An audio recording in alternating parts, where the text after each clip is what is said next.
Oh. You might be wondering how I ended up here. Well, it all began when I played Donkey Kong 64. Oh, banana. Why can't you make something original? I think a lot of my content is original though, is the thing, like because, you know, sure it's bad and let's be honest, not very quality, but it's definitely somewhat original. I've come up with some weird stuff, some weird crazy stuff. So how dare you look at me and slander my name like that? I won't stand for it. I won't stand for it. I'll sit for it is what I'll do. That was the dumbest joke in the world. I've seen it like 80 million times. Why did I say that? It's like a Vine joke. It's not even 2010 anymore. Jesus Christ. How do I sell out? If you really want to sell out, get lessons from the pro himself, Ninja. He does this amazing tactic where he starts talking about carbon cooling to his 10-year-old fans who are definitely like loving the fact that he's talking about carbon cooling and know definitely what that is all about. If I haven't mentioned it already, what the Samsung Galaxy Note 9 has is a water carbon cooling system. Are you gonna stream and record Smash Bros. Ultimate? I'm thinking about doing a 24-hour stream for Ultimate since I celebrated Smash 4's release 4 years ago with a 24-hour stream for Smash 4 twice, when 3DS came out and then a second time when Wii U came out. So I feel like I might be able to instantiate it as like a tradition for Smash games to do a 24-hour stream whenever it comes out. However, that's not easy, as I'm sure you're aware of. It's not the easiest thing to do a 24-hour stream. I'm not as young as I used to be, so you know. I'm still thinking about it. I'm definitely going to do a stream the night it comes out, the day it comes out. I'm definitely going to do a video on it, maybe two. Definitely like a review will happen or something like that.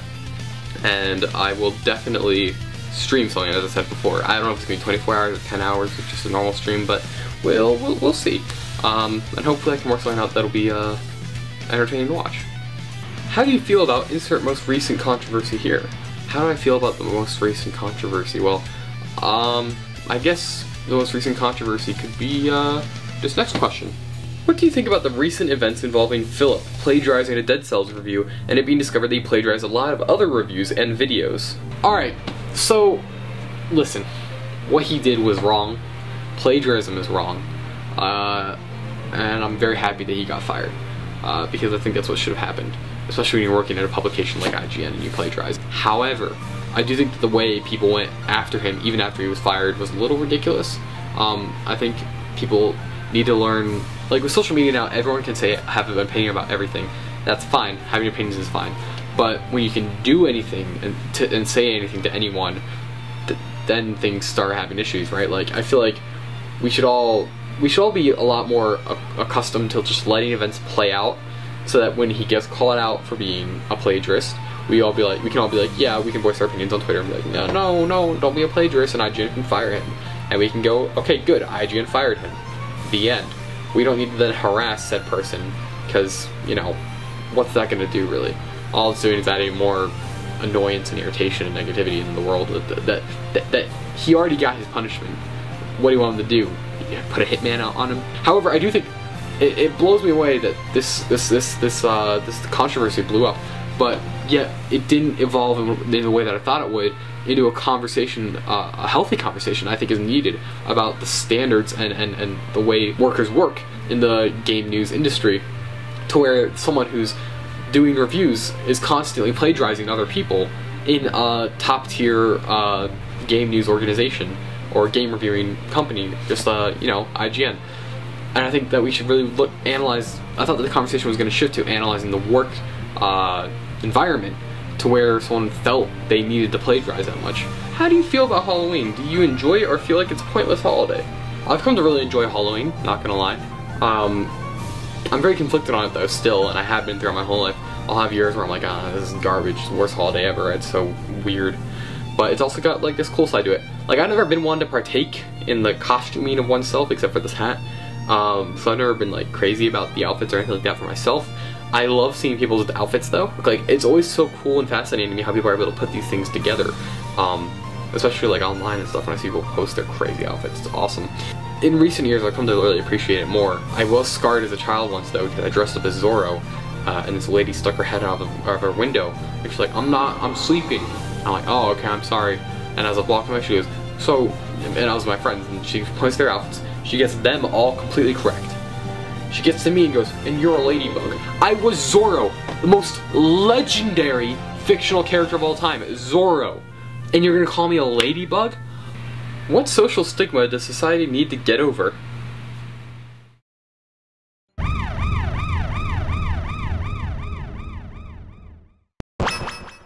I think that the social stigma around, there definitely is a social stigma around depression and things of that nature, which I've personally seen other people deal with throughout the years, and you know, I think it's kind of ridiculous that we're at a point in our society where people still, you know, there's definitely the sense that like you're not really supposed to talk about that stuff. I think we should just start moving towards a place where everyone can talk about their problems without fear of judgment, without fear of being, you know, judged. I think that's like what the core of my problem with this type of stuff.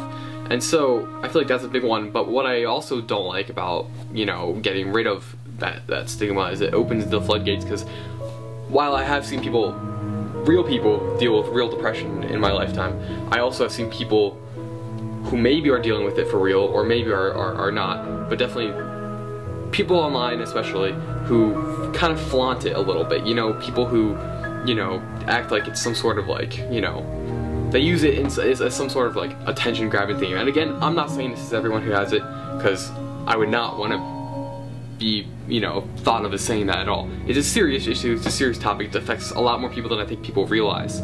But there are definitely like a very small group of people in that circle who use it to gain attention, or use it for irritating purposes, and odds are they're lying about it most of the time, so they're not even within the circle of people who are affected by depression. I seriously think that society needs to get over itself and just allow people to talk about that type of stuff openly and normally. Listen, I'm just a boy. I just play me some Donkey Kong 64. My opinions aren't I'm not trying to pass off my opinions as objective fact, but that's just what I think. And I also think that people who use, you know, depression to flaunt some attention to themselves also need to just stop doing that completely, because it's just ridiculous. And I definitely know that some people do that online, but you know, it is a serious topic that we need to address a lot better as a society, and we're just not doing that right now. How many fingers am I holding up? You're holding up 11. What is your second favorite color after purple? I mean, I guess it would just have to be, yeah, blue, maybe black. Why do you hate Isabelle? I don't hate Isabelle, I just don't think she should be in Smash. Because I don't think the villager should have an Echo Fighter. Although I don't really care about Echo Fighters. Oh, look, everyone's like, hey guys, why isn't Chrom in Smash if he's in Robin's final Smash and display results screen? That's ridiculous. Chrom gets in Smash. Oh! No! No! Why is Barley so dumb? He's not the brightest, but he is still a lad. He's a mad lad. Let him be. Stop bullying him, alright? He doesn't deserve your bullying and your mean-spiritedness. Should Barley go to theater arts school and become the next big name on Broadway? I would suggest Barley should go to theater arts school if he had any talent, but he doesn't. Is it going to be a whole 6 months since this question was asked that you'll answer on the next Roy Responds episode? I actually got this Roy Responds out, like, within a few weeks, like 2 I think. So I mean, yeah, me, I'm confident for once. Not really, are you kidding me? Have you played Octopath Traveler yet? And if so, what do you think about it? I have not played Octopath Traveler, but I really want to try it out. At this point, I just can't. It looks so cool, but it's a $60 full title. I'll probably wait for it to go down a little bit, because there are a bunch of other things that I also need to, you know, keep my money for. Coming along the line in the next few months. So Octopath Traveler is something that I really want to try out, but I'm waiting for the price to lower. Where's DK64? Come on! Oh my goodness, DK64. Look at, get it? Do you get it? Cause you promised that video 3.5 years ago. I'm just gonna say this right now. And I think this is the proper time and moment. I'm done with DK64. I'm done promising that. I'm done saying, yeah, I'm probably gonna do it. I think I'm just so unmotivated when it comes to that game. Like, I like the jokes. I think it's funny, honestly. I think I do find humor in it, especially when I make the jokes, because I'm actually a comedy master. But I do think that the idea that I'm gonna make this video should be next, and I'm doing that right now because I promised it before. I think the reality is I'm just unmotivated as it gets when it comes to DK64, and therefore it's not gonna happen. I'm a very motivational, focused person. If I'm not motivated, I'm not gonna do it. How did you suddenly just turn into a cow, Roy? You're telling me you've never gone out to a farm, wrangled a cow or two, get stuck in the side by the third cow because it's actually a bull with his horns? You're like, oh, you're an absolute unit. He's like, yeah, I'm an absolute unit. You fall over, you bend over, you start commando crawling back home because he, like you used to back in the war days, back when you were a war dog, one of the dogs of war. You're crawling back, you're crawling through the brush, through the trees, through the thicket. Why do people think Canada exists?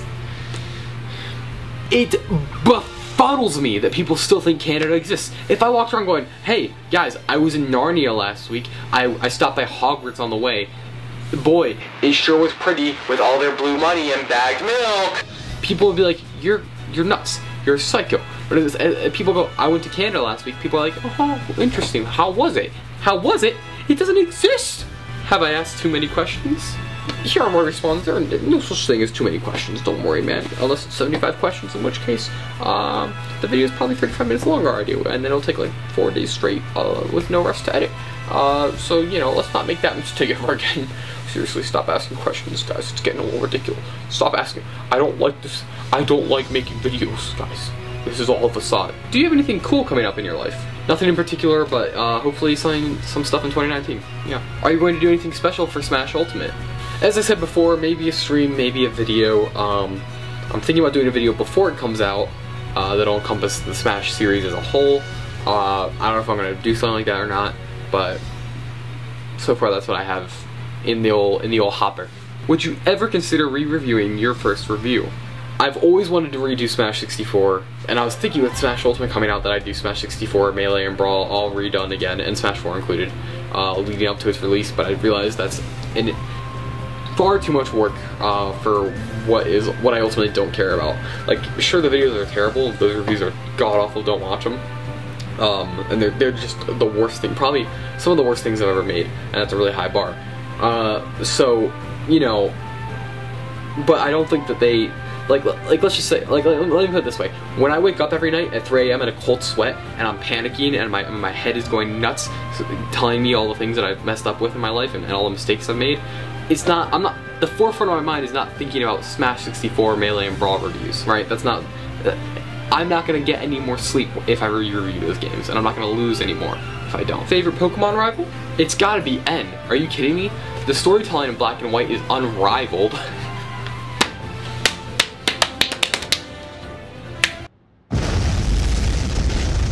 Name 5 characters other than Roy you love to play or main in Smash Bros. Ultimate. I'm super excited about Chrom, because I like Chrom as a character. He's pretty chill. He's not like an incredible character or anything, but he's a pretty chill guy. But also his moveset is like Ike and Roy combined, which is so sick. I'm so hyped about that. Richter Belmont, I'm super excited about. Dark Samus, I'm actually excited about too. I don't care about Daisy.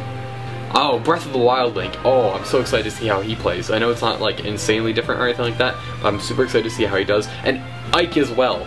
I've always been a fan of Ike. I hated him in Smash 4 because he's Radiant Dawn design, and I like Radiant Dawn. Fantastic Fire Emblem game, objectively the best. If you disagree, you're not using your critical thinking skills. But his design in that game, I don't like that as much compared to his Path of Radiance design. So I'm so happy it's back in Smash Ultimate, and I'm probably gonna use him a lot more, especially with how the game is geared to be a little bit speedier. If you saw some of the gameplay with him, he looked like he played really slick and really easy. So I'm really excited to see how he plays, and I want to see if I can, you know, maybe go farther with him than I've gone in the previous Smash games. So that would be my 5. Yeah. If you could visit anywhere in the world to get away from Barley, where would you go? I'd go inside a volcano in Japan, build like a nice little fortress, you know, hide myself from Barley, you know, just sit in there with copper wiring, so no, you know, electronic signals could get through, like the NSA. How is your day? My day is alright. Thank you for asking. See, everyone's like, where is the boy? But no one's like, how is the boy? How do you deal with the weight of your procrastination? I slouch. And I don't think I slouch because, you know, I have bad posture. I think I slouch because I'm constantly bearing all the procrastination I've put on throughout my whole life. So, who's gonna die in Avengers 4? I really don't want Tony Stark to die. I don't think he will. Captain America might die. Roy, objectively speaking, who is the best girl? Yeah, so like some people were joking about this when you asked this question, but I'm actually gonna have to genuinely say Lanky Kong. Best girl, for sure. What are some of your favorite music pieces, tracks, or songs from video games in the past 10 years?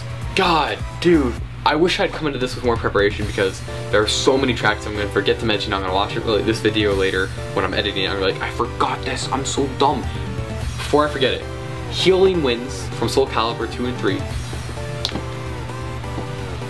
Ah, fantastic track. Bramble Blast, also known as Sticker Brush Symphony, but the Brawl version. Sticker Brush Symphony on its own, already one of my favorite tracks. I love that track so much, I listen to it all the time. But the Brawl version from Super Smash Bros. Brawl, ah, it's so good. I love that track so much. It's so good. Mice on Venus from Minecraft soundtrack.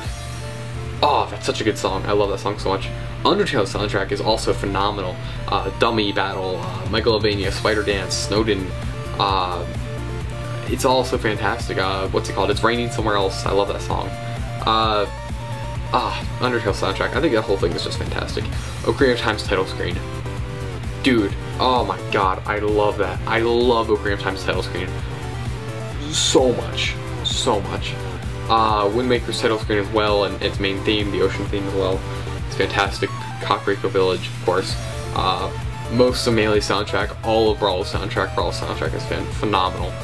I've given a few, I'm just gonna give a few more, but can I just say, holy moly, Persona 5. 2 episodes of Roy Responds ago, I was like, yeah, Persona 5, it's weird, I don't like it, I'm never gonna play it. I've played it, I haven't played all the way through it, but I've gotten a little bit of the way in. And it's music! Oh! Beneath the Mask! Oh! Beneath the Mask is one of the best songs. I think it might be in my top 3 favorite gaming songs of all time.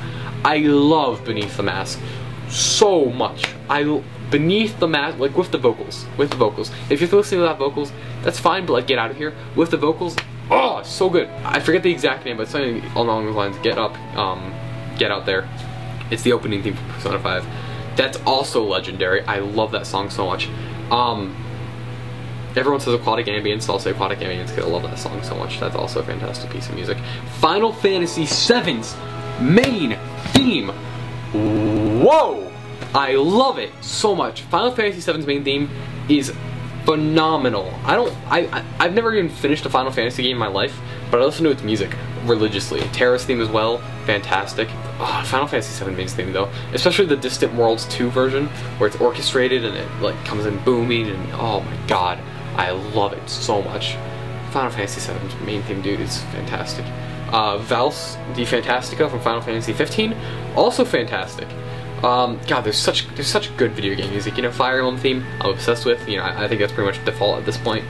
Like, I don't think I even need to mention it. There's so much more. There's so much more I wish I could talk about. But if there's any takeaway from this, to summarize the big boys, it's Final Fantasy VII main theme, fantastic, especially when we're talking about Distant World 2's version, where it's orchestrated. Persona 5, Beneath the Mask, its battle theme, and Life Will Change, and Rivers in the Desert, and its opening theme. Fantastic pieces of music. Undertale's whole soundtrack. Listen to it. And Bramble Blast. All great pieces of music. I have such a love for video game music. Healing Winds as well for Soul Calibur, of course. I just love like a ton of video game music, and I need to compile a list. I need to make a video about it sometime. You know, just me gushing about like 15 to 20 video game tracks in a video or something like that, because I just love video game music so much. What do you think your greatest failure as a YouTube creator is? I think my greatest failure as a YouTube creator is that I really lack consistency, and especially recently I've gotten in this mindset of like, it's gotta be perfect. I don't want it to be cringy when I look back on it in a few years, which it always will be, no matter what. So I've literally had moments where like I don't upload videos before. Recently I've tried to change my mindset, and hopefully, you know, you guys have seen now there's been like 3 videos in the last month, so I'm really happy that I've been able to get those videos out. But you know, for 2016 2017 era, I was definitely a lot more self-conscious of myself and just didn't upload, and I come to realize there was definitely like was definitely more of a choice than it was, oh no, things have gotten so busy and mentally weird for me as it was for this year. So yeah, I think my lack of consistency and just I do this weird thing where I just get into my own head all the time. With things other than YouTube as well, like just in life. I just get in my own head a lot, and it's definitely my biggest weakness. And not in like the classic way where it's like, oh, you can't do anything. It's more like I just get this weird, non-tangible, very ambiguous mental roadblock in my head that I can't ever explain, not even to myself when I'm thinking it or self-reflecting about it. And it's always weird, the very weird little things that come along in my life that help me get over that, like, suddenly, you know? So I need to work that out in my real life, because that definitely has been my biggest failure as a content creator on YouTube, is that I'll have, especially that big hiatus from 2016 to 2017, where I just wasn't making anything, and I feel like I was on the track to have built my channel in that moment of YouTube, and I feel like I definitely just pissed that away, if that makes sense. If this whole YouTube thing doesn't work out for you, what's your backup plan? Any skills or talents that you could capitalize on? Also, why the color purple? I've never planned on YouTube being like a monetary thing. I never have cared about the money, except for maybe back in like 2013 when I was like new to it, still new to it, and I was like, where's the money? Of course, you know, like everyone is. But over the years I've learned like I don't really care, and I would never rely on it as a source of money, because it's YouTube, and I can go to a whole full-length discussion on the state of YouTube right now, but it doesn't even boil down to how YouTube's a garbage fire right now. It just more boils down to the fact that like I don't even want to make money off of YouTube, if that makes sense. Of course, if I could, I would, but I definitely think like that's not my main goal, and never has been. However, I do think that my video skills and having learned to edit throughout the last 6 years, and having learned how to present myself, has translated to skills like being able to present myself in public a lot better. Streaming, I think, definitely helped me out with that, especially since I did it earlier in my life. So I think, you know, using that stuff for things outside of YouTube could definitely work for me, and definitely will work for me, and has in the past. How did you change back to normal size after that Minish Cap review? Yeah, piecing together the right way timeline is gonna be real hard. I've always joked about that, because like I don't make my videos consistent at all with storylines, which is fine by me personally. It's never been a goal of mine. What do you believe was the biggest turning point in your channel's history? What happened? What was the fallout, good or bad, and would you have done anything differently? I think the biggest turning point in my channel's history was 2015, when I started making, when I made Mario 3 review after Fire Emblem had ended, and after Legend of K, when I experimented a little more. That's when I really came into my own, I feel like. Everything else before that, obviously trash. I don't think my Mario 3 review is even that good, but I do think that that's when I started like learning how to better my content, and that's when I was making a lot of content, and being consistent, and growing something, whether it was the quality of my channel or just the numbers, one or the other, or maybe both. I was just consistently growing throughout that fall, and I definitely think that was definitely a turning point for me, and definitely was like, is now the core of my channel when I think about my channel, you know. What do you regard as your greatest personal triumph or success? It doesn't have to be YouTube related, but just something that left you feeling amazing and fulfilled. My greatest personal triumph, of course, I hit 1,000 subscribers 2 years ago. That was a great moment. I was really happy about that. 1,000 subscribers is a big deal, but that's becoming extremely less prevalent in my mind. I don't really think about it that much anymore these days, because I kind of, you know, pissed that away, as I said earlier, with the hiatus I took out of choice, or out of what is in hindsight probably was choice, into 2016 to 17 time span. So I don't really think about that much, but what I do consider my greatest personal triumph is earlier this year, I had to do a public speaking thing. I had to get up on stage and give a presentation and then do a Q&A thing with 50, maybe 80 people, maybe more, maybe less, I don't know. But it was in front of a sizable crowd, and I was on my own. I had no one else on the stage with me. Nothing was rehearsed. I mean, obviously I rehearsed what I was going to do, but there wasn't like anything to save me or anything like that. So like being completely out on my own on the stage in front of these people, give my presentation, do the Q&A. Anyway, so I got there. I was really freaking out. My knee was shaking. My knee was shaking a lot. I was leaning forward. I was freaking out. Other people were giving their presentations first. I'm freaking out. I'm waiting for them to be like, all right, you can get up there, boy. Go up there. So I go up there, And I had one of the best experiences of my life, because what happened was, or at least what I feel like happened, is I remember I vividly described this to someone right after I finished, was it felt like I had flipped a switch in my head and it was autopilot. I wasn't me anymore. It felt like I was like, it felt like an out-of-body experience is what I said to someone. It felt like watching myself just go on autopilot mode and just like do this thing to the best of my ability.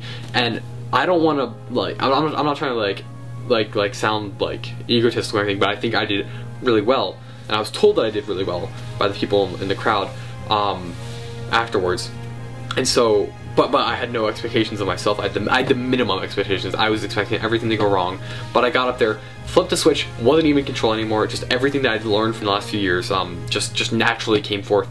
And I just went for it, you know, naturally, automatically. And it was a really triumphant experience for me. I literally have a picture that someone had taken of me when I was up there on my desk wall.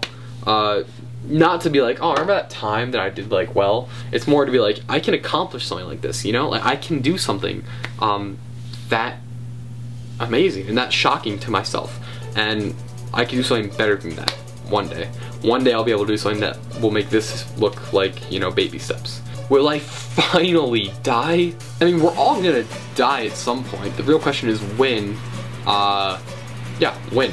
Is it gonna be when I'm like 95 years old and can't take care of myself and I'm just like, oh, come on, can I just Please, just close the book, end the chapter, come on. Or am I gonna wake up tomorrow and be like, oh no, this is an actual out-of-body experience?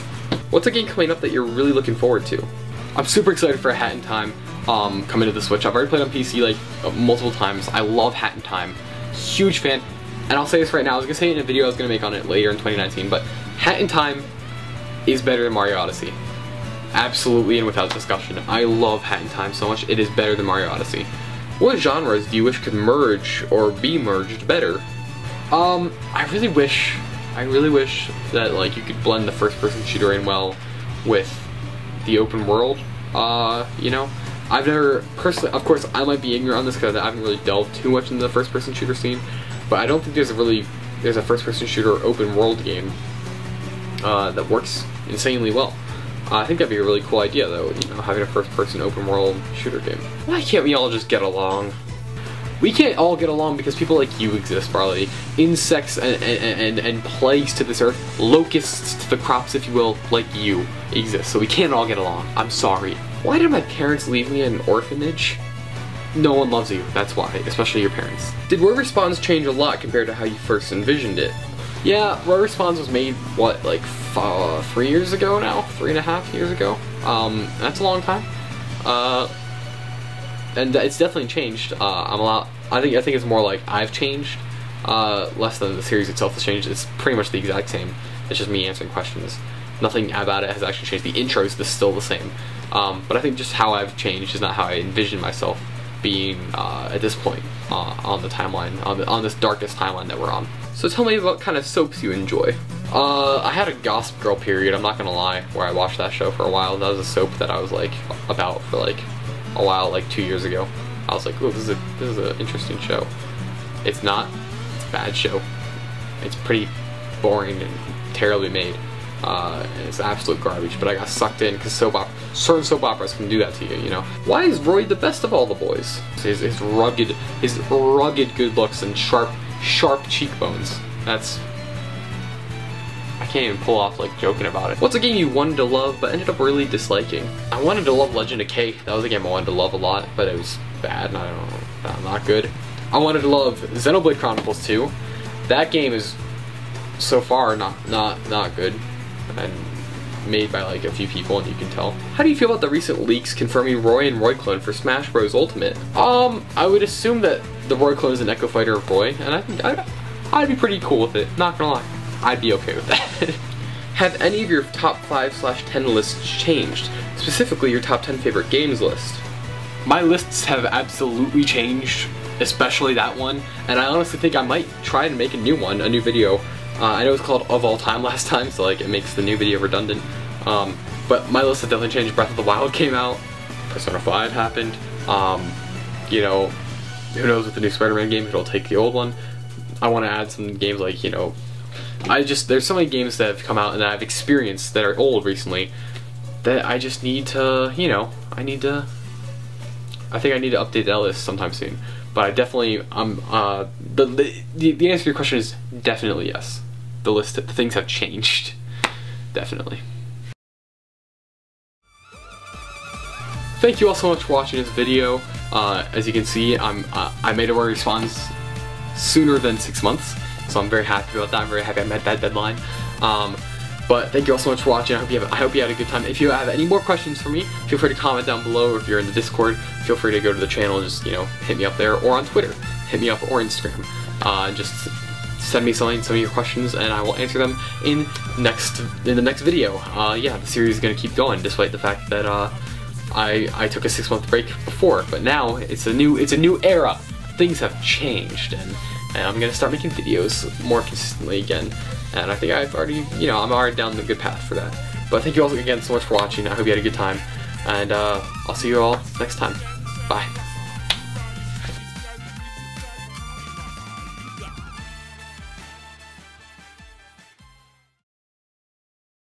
It's so hot in this thing, Jesus Christ. I rambled a lot in this video. Apologies about that. A lot of my answers were like 3-4 minutes long. That was bad on me. I apologize. See you all later. Have a great day. Goodbye. Oh jeez. Oh god. This has been in storage for 5 years, longer than any of the oldest cells in my body. It's burning my skin!